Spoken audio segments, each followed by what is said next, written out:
जाती दुसाध रेजिमेंट। मैं नहीं कहता था, आज कह रहा हूँ। बिहार में नहीं, भारत में अंग्रेजी हुकूमत थी, उस समय भी दुसाध रेजिमेंट था। आपका भी रेजिमेंट नहीं था, यादव रेजिमेंट नहीं था, केवल दुसाध रेजिमेंट था इस भारत में। पसवान गांव गांव में चौकीदार, इतने लड़ाकू वीर जाती है, लाठी के जमाने में भी पूरे बिहार में नहीं पूरे भारत में पसवान लोग चौकीदार बना करते थे। चौकीदारों का हक हिस्सा छीनने वाले आपके लालू प्रसाद यादव है जो पसवानों का हक छीन करके यादवों को भर्ती कर दिया। क्या बात करते हैं आप महाराज, वीर पुरुष पसवान होते हैं। हमारे दिनेश कुमार शिक्षक महोदय जी हजारों इतिहास पढ़िए, चौहलमल की किताब पढ़िए, आपको पता लग जाएगा, पता चल जाएगा ये कौन है, आप कौन हैं और हम कौन हैं। हम सिंधु घाटी की सभ्यता के समय में हम भारत में आए हुए हैं। ये पसवान ये भारत का ओरिजिनल नागरिक है। हम लोग घुसपैठिए हैं, ये समझ लो, हम लोग घुसपैठिए हैं। ओरिजिनल नागरिक भारतीय पसवान है दुसाध। किताब पढ़िए, अपना इतिहास पढ़िए, तब पता लगेगा आपको। लगल है चाइना पाकिस्तान के गीत गाता, लड़ाई चाइना का लगाता तो पाकिस्तान के गीत गाता, पेट में दर्द बता कबाता। खत्म बने बेटा बना तो सरवन जैसन, देखो उस सरवन ये तीर लगलो तो फुहरना बोलो, एगो हे सरवन के देखी, एगो हे सरवन के देखा, अरे का नाम बोलो सारण ने कहिया हसन, बाकी बेटा हमें से बाकी सारण के लेके है, सारण में छपरा होला कि सारा के सारा लेके सारण के है, सारण ने कहवा हसन, ये सब सारण के लेके हमें से सब चल गया था लाइव में।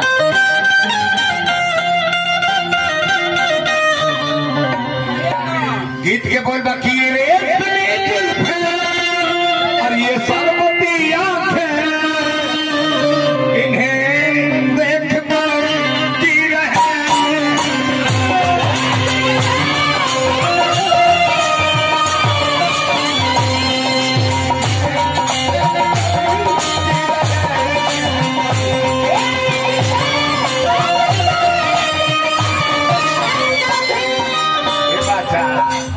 उम्र करता दिन बाद मेरे के 14 वर्ष के कहता रहे, इनके 38 वर्ष के कहता रहे, हमारे के 68 वर्ष के कहता रहे। अरे सनम गम न कर, हम भी तो कभी बाके थे, अरे लाखों जिगर में गम थे और लाखों जिगर में ताके थे।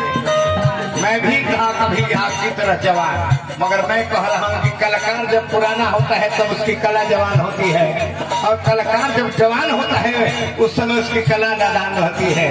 इसलिए मैं कहता हूँ कुछ बीत गई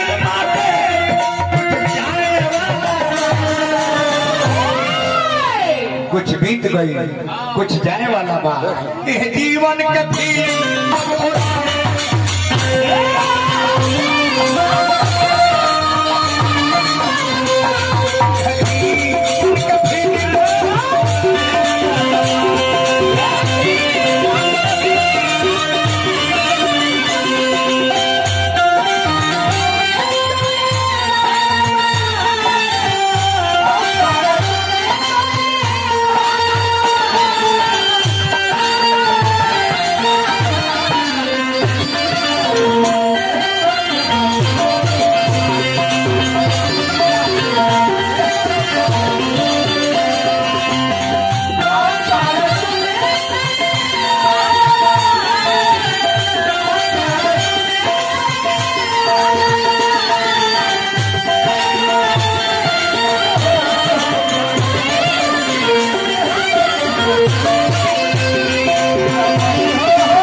शरीर अभियंता भाई, ये घमंड वाली बात मत कहो, खराब लगेला।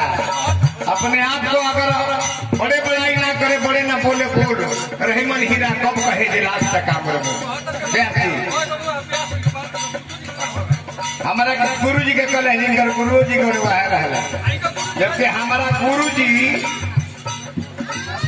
के चेला इनकर तूफानो जी रहे, तूफान के चेला विजेंद्र के चेला ई हम इनकर 7 पुस्ता है, हम के हैं हम इनकर 7वीं खानदान के दादा के चलते हमारा गुरु जी की शिकायत करता है।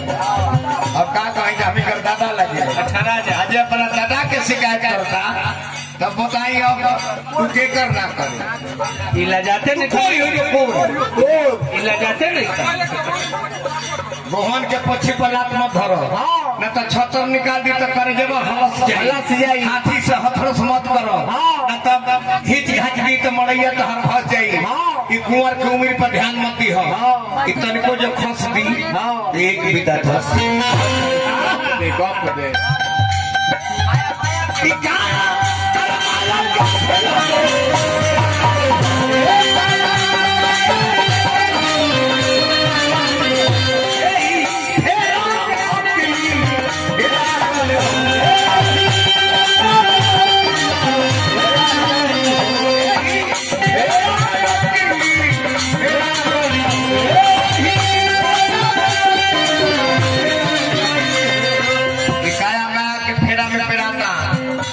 जगदीश बाबा, स्वर्गीय मथुरा बाबा आज संसार से चल गए लोग।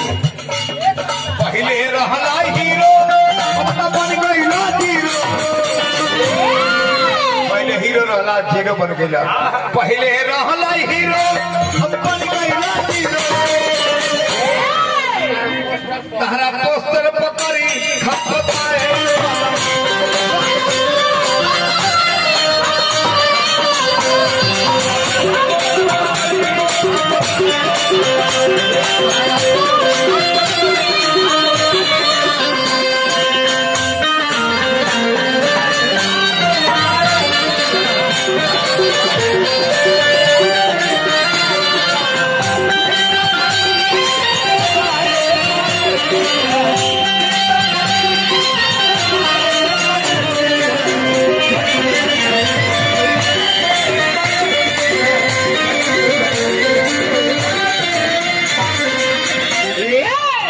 केकरा पर तो घमंड कैले बाड़ू, केकरा पर गुमान कैले बाड़ू, अनेरे कैले बाड़ू, उतार केहू ना हम सही बताओ तारे ए जा के बात अपन हीरो